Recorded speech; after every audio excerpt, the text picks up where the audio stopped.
বাইহল OLA এক দুরুদ শরীফর কথা আজ আপনার কাছে শেয়ার করবো যে দুরুদ শরীফ কোনো মানুষে যদি জুমার দিন যদি 80 বার পড়ে, জুমার দিন আসরর পরে যদি কোনো মানুষে 80 বার এই দুরুদ শরীফরে দুদিন পড়ে, আল্লাহর নবী জনাবে মুহাম্মদুর রাসূলুল্লাহ সাল্লাল্লাহু আলাইহি ওয়াসাল্লাম ফরমায় আল্লাহ সুবহানাহু ওয়া তাআলা এই মানুষের 80 বছরের জিন্দেগির গুনাহরে আল্লাহ পাকে মাফ করিয়া দিলেন। 80 বছরের বিগত 80 বছরের গুনাহ মাফ হয়ে যায়। ভাই ওলা এক দুরুদ শরীফ সোয়াবর নিয়তে আপনি ভিডিওটারে শেয়ার মারবা যেন 80 বছরের গুনাহ মাফর এক দুরুদ শরীফ জুমার দিন আসরের পরে কোনো মানুষে আসরের নামাজ পড়ার পরে কোনো মানুষে যদি আঙ্গুলিত গনিয়া যদি এই দুরুদরে 80 বার পড়ে, আল্লাহর রসুলে ফরমাইন 80 বছরের গুনাহ তার মাফ হয়। অর্থাৎ আল্লাহুম্মা সাল্লি আলা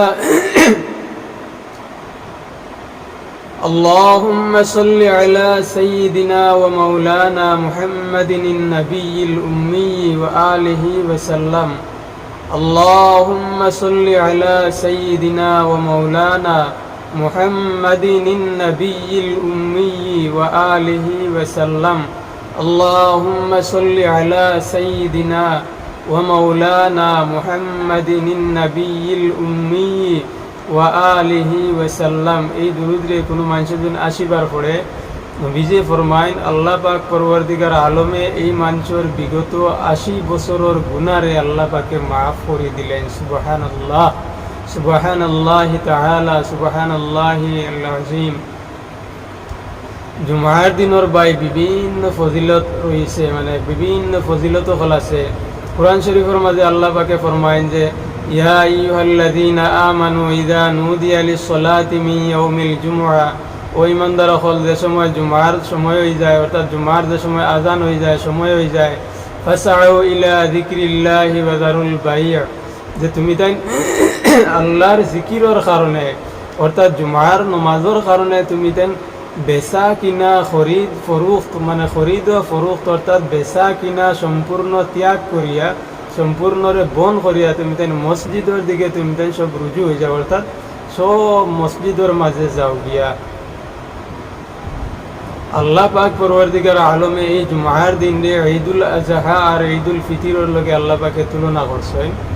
অর্থাৎ ঈদুল আজহা আর ঈদুল ফিতরের লগে আল্লাহ পাকে এই দিন রে তুলনা করছেন, সপ্তাহের ঈদের দিন হিসাবে ঘোষণা করা হয়েছে।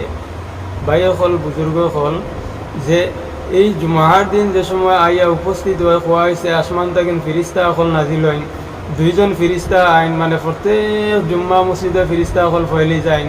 হর জুমা মসজিদের মাঝে 2 জন ফিরিস্তা দুয়ারের 2 সাইডে খাড়া হইয়া তারা খাড়া থাকেন। প্রথম যে ব্যক্তি আইয়া মানে প্রবেশ করেন মসজিদের মাঝে, ফিরিস্তা হলে তার নাম রে এন্ট্রি করেন, আর এই মানুষে মানে একটা উট কুরবানি দিবার সমান সওয়াব লাভ করেন। দ্বিতীয়তে যেই না ইয়া মসজিদের মাঝে প্রবেশ করেন তার নাম রে লেখা হয়। তৃতীয়তে যেই নাইন তানোর নাম রে ওলা লেখা হয়। ওলা যেইন আইন মানে তানোর নাম রে মানে খাতার মাঝে লেখা হয়। তো বইয়ের মাঝে লেখতে লেখতে ফিরিস্তা হলে লেখতে থাকেন, যারা আইতে থাকেন তারা নাম রে লেখতে থাকেন, হাত্তাকে যত সময় পর্যন্ত ইমাম খুতবা দিবার লাগিন মিম্বরের মাঝে খাড়া হইতা নাই অত সময় পর্যন্ত ফিরিস্তা হলে নাম লেখা আর নাম লেখার থাকেন। ইমাম যে সময় মিম্বরের মাঝে উঠি যায় খুতবা দিবার লাগিন, ফিরিস্তা হলে তারা ডায়েরিরে বন্ধ করিলেন, তারা খাতা কলম তারা সব তৈ দেন। তুইয়া ফিরিস্তা হল মানে মশগুল হয়ে যায়, ফিরিস্তা হলে খুতবা শুনবার লাগিন তারা মানে মসজিদের মাঝে তারা বই রইন, মানে মুসল্লি হলর লগে বই রইন, আর নাম লেখা নাই। আর পরে যেই নাইবা তার নাম আর লেখা হইতো নাই। গতিকে বুজুর্গ হল যে জুমার দিনের যে আমরা ফজিলত হাসিল করবার কারণে আমরা জুমার দিন আউয়াল ওয়াক্ত মসজিদের মাঝে গিয়া উপস্থিত হইতাম। কারণ দেখুন সাহাবাই কেরামখলার মাঝে মসজিদও মানে খার আগে যাইতো লইয়া তারা মানে প্রতিযোগিতা আরম্ভ হয়েছিল। তো খার আগে যাইতাম তারা সকাল থেকে সাহাবা অকল মসজিদও মানে যাবা আরম্ভ করতা, কারণ তারা ফজিলত লইতা যে জুমার দিনের যেগুলা ফজিলত আছে এইগুলা ফজিলত তারা হাসিল করতা।